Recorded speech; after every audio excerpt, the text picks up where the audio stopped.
Good morning সবাইকে। আবার একটা নতুন দিন শুরু করলাম। গাছগুলিকে স্নান করে ঘরের ভিতর আজকে ঢুকিয়ে রাখলাম, কারণ বাইরে এত রোদ, গাছগুলোকে না বাইরে রাখা যাচ্ছে না, কষ্ট হচ্ছে খুব। তো আজকে সেই দিনটা, মাসের একটা বলেছি না, মাসে 2টো করে দিন আমরা সল্ট ফ্রি খাই। তো আজকে সেই দিন।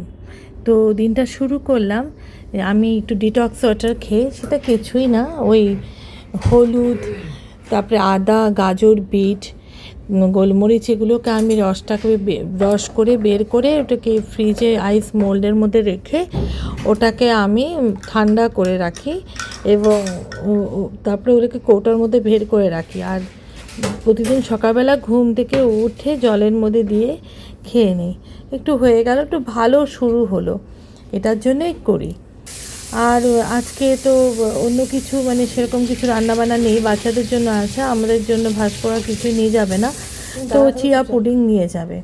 তার আগে ওকে আমি একটু প্রোটিন শেকটাও করে দিলাম, ও নিজেই করছিল।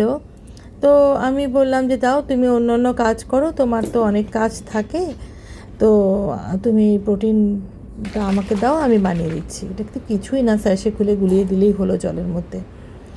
অনেক দিন ধরেই এই ভাস করে এই ব্র্যান্ডেরই প্রোটিন পাউডারটা খাচ্ছে, ভালো না মন্দ আমি জানি না। চিয়া সিডের পুডিংটা বানানো ভীষণ সহজ। আগের দিন ওভারনাইট সোক করা চিয়া সিড একটা পাত্রে নিয়ে নেবে। এখন আমি আপেল, আম, ডেটস আর কিছু সোক করা অ্যামন্ডসকে কুচিয়ে রেখেছি।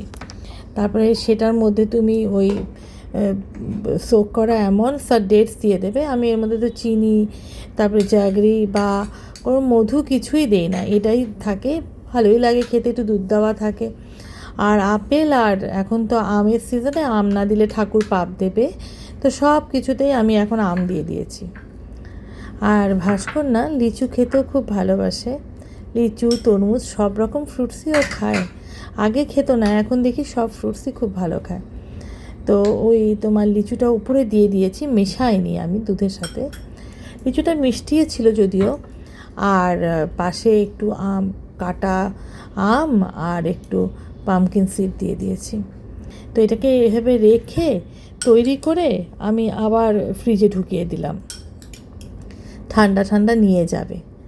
আর এইদিকে তোমার কিছু নাটস, ওই তোমার আলমন্ড, তারপরে ও কী বলে ওয়ালনাটস, তারপরে পামকিন সিড, এগুলোকে আমি রোস্ট করে নিয়েছি, কিন্তু নুন ছাড়া, কিন্তু রোস্ট করে রাখলাম। ও অফিসে নিয়ে যাবে যখন একটু অনেকক্ষণ মানে খাওয়াটা কার্বোহাইড্রেট খাওয়া বা এরকম প্রোটিন খাওয়া না হলে এটা মানচিং করার ইচ্ছা থাকে, তখন ওটা ও খাবে, তো নিয়ে গেছে। আর কিছু আমি ওকে আজকে স্মুদি করে দিয়েছি ব্রেকফাস্টে খাওয়ার জন্য, সেই স্মুদিটাও ও খেয়ে গেছে। স্মুদিতে আপেল ছিল, কলা ছিল, আম ছিল, নাটস ছিল, একটু দুধ আর একটু পরিমাণে জল ছিল। কিন্তু আজকে স্মুদিটা না একটু হেভি হয়ে গেছে, তো আমাকে বললো এত হেভি করো না, পারলে আমাকে 2 গ্লাস দিও, একটু পাতলা করো, ওর খেতে সুবিধা হয়। লাস্টের দিকে দেখি চামচ দিয়ে দিয়ে খাচ্ছিল, মানে স্মুদি বাউল টাইপের স্মুদি হয়ে গেছে, গ্লাসে করে না খাই, মানে গ্লাসে খাওয়ার মতো না।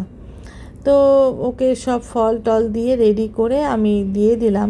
তো আজকের একটু প্রবলেম হয় আমাদের খাওয়া দাওয়া করতে, কারণ আমাদের তো একটু সল্টের ক্রেভিংসও হয়। তো এগুলো রেডি করলাম, কিন্তু কিছুই নেয়নি, অর্ধেক নিয়েছে। ফ্রুটস তো আমাকে অর্ধেক করে দিয়েছে, পেঁপেও অর্ধেক নিয়েছে, 4-5টা শসা টসা কিছুই নেয়নি। আমি আবার একটা টিফিন বক্সে উঠিয়ে রাখলাম, আমার তাহলে খাওয়া হয়ে যাবে। মাকে নিয়ে ছুটলাম ডাক্তারের কাছে, মাকে বললাম না ওই পুরনো আমরিতে, যেটা এখন মণিপাল ব্রডওয়ে হয়েছে, ওখানে ডক্টরকে দেখানোর জন্য নিয়ে গেলাম। তো যেতে যেতে আমার মনে পড়লো এই রাস্তায় যে আমি অগণিত বার গিয়েছি, যেহেতু আমার ছেলে ভারতীয় বিদ্যা ভবনসে পড়তো, 14 বছর পড়েছে, প্রেপ 1 থেকে ক্লাস 12 অবধি। তো এখানে আমি যে কতবার গেছি তার কোনো ইয়ত্তা নেই। এই চলে এসেছি মার হসপিটালের সামনেই। হসপিটালের এখন এখান দিয়েই মানে যাবো, অনেকটা দূরে, আমরা অনেকটা আগে নেমে গেছিলাম। তোমরা সবাই ভালো থেকো, সুস্থ থেকো।